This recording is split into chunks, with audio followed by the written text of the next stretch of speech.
guys, it's me, Eric B, and in today's video, we're going to be making a review about what camera gear I use to make my videos. Coming up.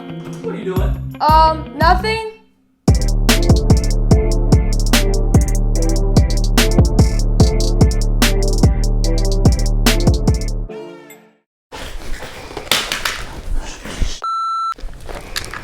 What's up guys, it's me, Eric B, and welcome back to the channel. And in today's video, we're gonna be talking about some of the gear that I use when I make my videos, ranging from the drone, the lenses, the camera, the gimbal, the whole 9 yards.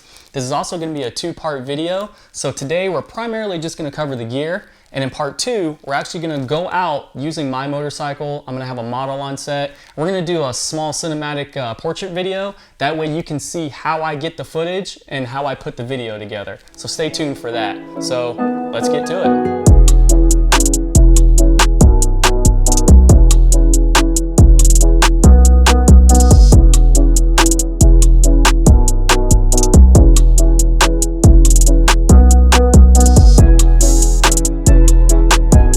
All right guys, let's go ahead and start off with the lenses that I use. So I don't have a big selection as you can see so far. My third lens is actually on the camera right now. It's the Tamron, and I'll pull that off here in a second so you can see. But to start off, this is the Sony Zeiss 55mm 1.8. This lens is very awesome. I love it because it is very sharp. And it has not failed me yet. This lens, I've had this lens for a little while, and as you can see, it's small, compact, and lightweight. And I use it probably just as much as I use the Tamron. Use it a lot for portraits, and I use it a lot for video. So whenever I want that, you know, that smooth bokeh, that blown out background, and that Sony Zeiss pop, I go for this lens right here. Next up is the Sony 85mm 1.8. So I use this lens a lot for portraits. I don't really use it too much for video, but when I do, this lens comes in handy. So it's good to have, you know, a wide angle lens, you know, a medium range lens, and then kind of a telephoto lens. All right guys, got the lenses swapped out, and this is my Tamron 17-28 f2.8. Don't know how well you can see that right now, but this is my workhorse lens. It's on my gimbal 99% of the time. This lens is awesome because when you change the focal length, it doesn't protrude in or out like some of the 16-35s do. It's lightweight, and for the price, you know, the quality is really good. There's the 16-35 G Master, there's the 16-35 Zeiss. I've had both, and this one is pretty much on par with those lenses. So there you have it. Now, you don't have to have the most expensive lenses in order to make content. As you can see, all of my lenses are fairly cheap.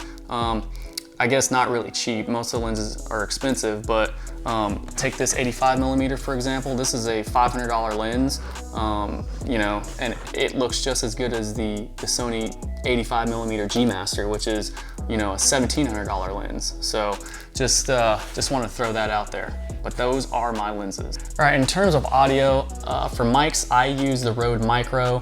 This is a very cheap mic, and it's not powered or anything because it runs off the power of your camera or your recorder, but this is a very good microphone to use. I use this whenever I want to get some good audio from my motorcycle, so I'll open up the tail section, throw this in there, and then capture the audio using this. And then I'm using this to record right now. But this is the recorder I use in conjunction with that Rode Micro. This is the Zoom H1. This is a nice little handy recorder. You can use it, you know, to mic yourself up into YouTube videos. You can use it to, you know, get external audio on your motorcycle, things like that. So this is they have a newer version of this out, but this is also a good audio recorder to have. All right guys, so this is my gimbal. This is the DJI Ronin S. And I love this gimbal because of the size that it is, and it can carry a lot of weight. Now, I really don't have to worry about that because I use a Sony a7 III. I don't use things like a Canon 1DX or Red or anything like that, but if I ever do, I have that option to use it because this can carry it. I also like this because this can break down, and I can carry it in my bag a lot easier without having to carry extra baggage. So it comes with the gimbal here, the handle is the battery pack, and then I also get a little tripod stand to put it on as well. All right guys, so last but certainly not least, this is the drone that I currently use. This is the DJI Mavic 2 Pro. I've been using this drone for quite a while now. I did have the Phantom 4 Pro and the Inspire 1 at one point, but I got rid of those drones just because of the size and having to carry an extra bag. I like the form factor of this because I can fold it up, put it in one bag with the rest of my camera gear, and go do what I need to do. This drone is filled with tons of features. That's why I really like it. I'm not sacrificing quality that I had with the other drones. So this has a 1-inch sensor on it. It has sensors all around, so you don't run into things when you're trying to get specific shots.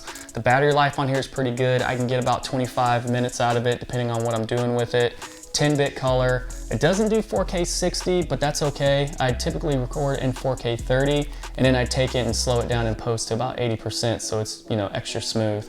If you do want to do 60 frames per second, you can just step it down to 2.7K, but it'll still look good. It also has the ability to record internally. I think it's 8 gigabytes is what it has inside.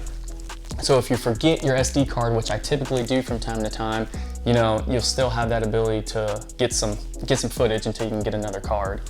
Other than that, guys, that is all my gear in a nutshell. I hope you enjoyed that. I hope this kind of helps you out on your gear selection for doing your video footage. And stay tuned for part 2, because that is where we will break it down and kind of show how I get those shots, and just be on the lookout for that. And I will see you guys in the next one.